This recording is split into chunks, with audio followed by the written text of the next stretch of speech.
자, 오늘 영상을 보시면 개인회생의 폐지에 대해서 이해를 하실 수가 있을 겁니다. 어떤 경우에 폐지가 되는가, 폐지가 되면 어떻게 해야 되는가, 여기에 대해서 설명을 한번 드리겠습니다.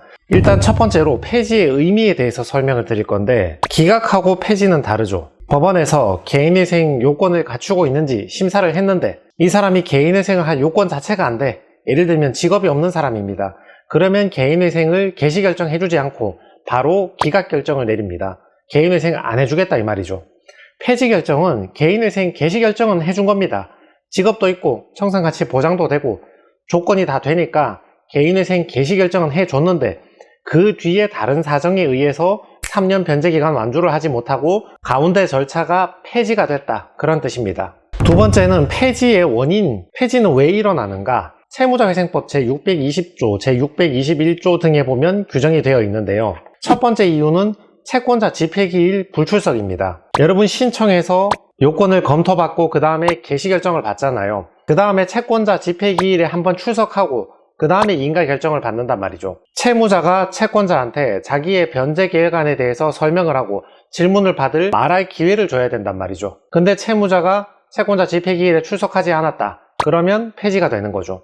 두 번째 폐지 사유는 변제금 미납입니다. 여러분 개시결정 때부터 매달 한 번씩 변제금을 내야 되잖아요. 그 돈을 내지 않으면 변제계획 이행이 불가능한 경우라고 봐서 개인회생 절차가 폐지가 되게 됩니다. 세 번째는 채권자 집회기일은 변경이 가능하다는 뜻입니다. 물론 애초에 채권자 집회기일 그 날짜를 알려줄 때도 한 달 이전에, 두 달 이전에 매우 일찍 미리 알려줍니다. 그러니까 그 날짜에 못 갈 가능성이 없어요. 그렇지만 갑자기 그 날을 앞두고 내가 몸이 아프다거나 어떤 개인적 사유가 생겨서 출석하지 못하게 된다면 대리인 사무실에 요청해서 법원에 채권자 집회기일 변경 신청을 하게 해서 그 날짜도 변경을 할 수 있으니까 애초에 넉넉한 기간을 두고 알려주는 것이니까 결석하지 않도록 주의하시고 불가피한 사정이 생겼다면 기일을 변경해서 그 다음 기일에 출석을 하시기 바랍니다. 네 번째 주의사항은 초반에 변제금을 잘 모아둬야 한다는 것입니다. 원래 우리가 개인회생을 신청할 때 신청한 날로부터 90일째가 될 때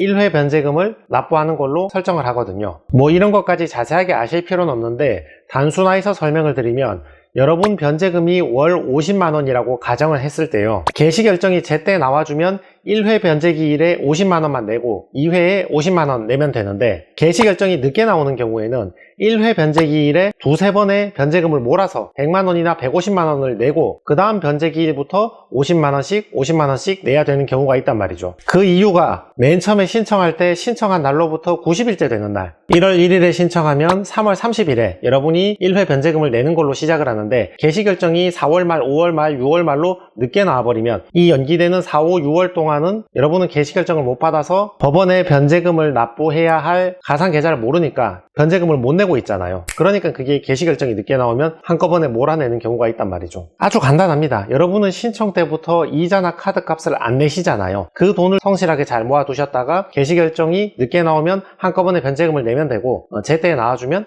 그냥 한 번에 1회차씩만 내시면 됩니다. 다섯 번째 주의사항은 너무 늦을 때는 시작일도 변경할 수 있습니다. 예를 들어서 개시결정이 한두 번 늦어서 변제금을 두세 번 몰아서 50만원 낼 걸 처음에 150만원 낸다, 이러면 그냥 내셔야 되는데 그게 아니라 사건이 너무 복잡하고 소명할 것도 많고 줘야 할 것도 많고 이래서 남들보다 1년 이상 재판이 오래 걸리는 사람들이 있거든요. 그러면 이런 분들은 1회 변제기일에 10번의 변제금을 또는 12번의 변제금을 한꺼번에 몰아서 내야 되는 경우가 있단 말이죠. 이 정도로 1회차의 변제금이 커지는 경우에는 법원에 요청을 해서 변제기일 자체를 늦출 수 있으니까 너무 변제금이 많이 쌓인 경우에는 변제 시작일을 늦추는 게 좋습니다. 여섯 번째는 미납액이 3회분이 되지 않도록 주의하셔야 됩니다. 여러분 개시결정 받고 매달 변제금을 내시는데 미납한 게 3회분의 금액에 이르면 폐지가 되거든요. 예를 들어서 내 변제금이 한 달에 100만원이라고 가정을 하면 내가 미납한 변제금이 총 300만원에 이르면 3회 미납으로 처리되어 폐지 대상이 됩니다. 그러니까 단돈 10만원이라도 납부하셔서 300만원에 이르지 않도록 관리해 주시는 게 중요합니다.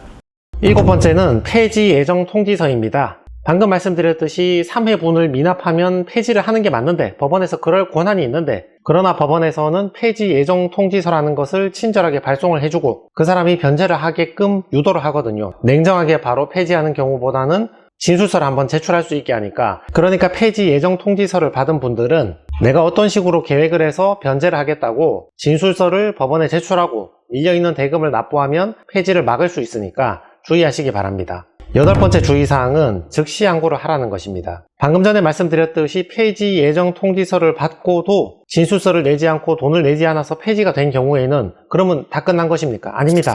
14일 내에 즉시 항고를 제출하고 밀린 돈을 내버리면 다시 절차를 살릴 수가 있습니다. 그래서 주변 가족들이나 사람들의 도움을 좀 받아서 내가 대금이 요 정도 밀려 있으니까 요것만 내면 남은 절차를 완성하고 내가 금방 갚아줄 수 있다. 이런 식으로 주변 사람들에게 도움을 좀 구해서 돈을 좀 빌려가지고 14일 내에 즉시 항고를 하고 밀린 대금을 내는 걸로 힘을 한번 내봅시다. 다만 대부분의 채무자가 폐지가 된 경우에는 몸이 아프거나 실직을 했거나 이런 경우가 많이 있겠죠. 그래서 실제로 돈을 빌리기가 쉽지 않은 경우가 많이 있습니다. 9번째는 이 모든 방법을 다 써봤는데 그래도 폐지가 됐다. 실제로는 이런 경우가 많죠. 돈을 구할 방법이 없으니까. 이런 경우에는 폐지의 효과는 어떻게 되는가? 원위치로 돌아옵니다. 금지 명령이나 개시 결정 받은 거 다 무효가 되니까 채권자들은 여러분에게 돈 달라고 독촉도 할 수 있고 추심도 할 수 있고 모든 걸 다 할 수 있거든요. 그리고 지금까지 낸 변제금은 유효합니다. 내가 낸 것이 무효가 되진 않는데 내가 변제한 거는 유효한데 개인회생 신청하고 이자 발생 안 했잖아요. 그게 원래 계산에 따라서 이자가 다시 다 발생을 하기 때문에 실제로는 열심히 변제했어도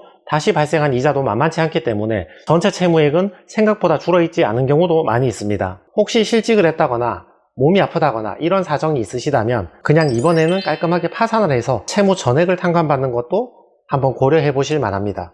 10번째 마지막 주의사항은 원래는 이론상은 여러분이 3년 변제를 끝나면 다시 신용카드하고 신용대출이 가능한데 사실상 여러분이 신청하고 3, 4개월 있다 개시결정 받으면 이때부터 돈을 다시 빌릴 수가 있거든요. 국민은행, 신한은행 이런 데는 안 빌려주겠지만 대부업체 이런 데는 많이 빌려준다고요. 금리가 높아서 빌리지 않기를 바라지만 혹시 피치 못할 사정으로 대부업체에서 돈을 빌렸다거나 또는 지인들이나 상거래처에 돈을 빌려서 못 갚았다. 채무가 생각보다 많이 커졌다. 이런 경우에는 3년 변제를 완성해버리면 5년간 개인회생을 재신청 못하니까 차라리 일부러 폐지를 시켜서 이때까지 발생한 채무 다 엎어서 다시 개인회생을 하는 것도 괜찮은 방법입니다.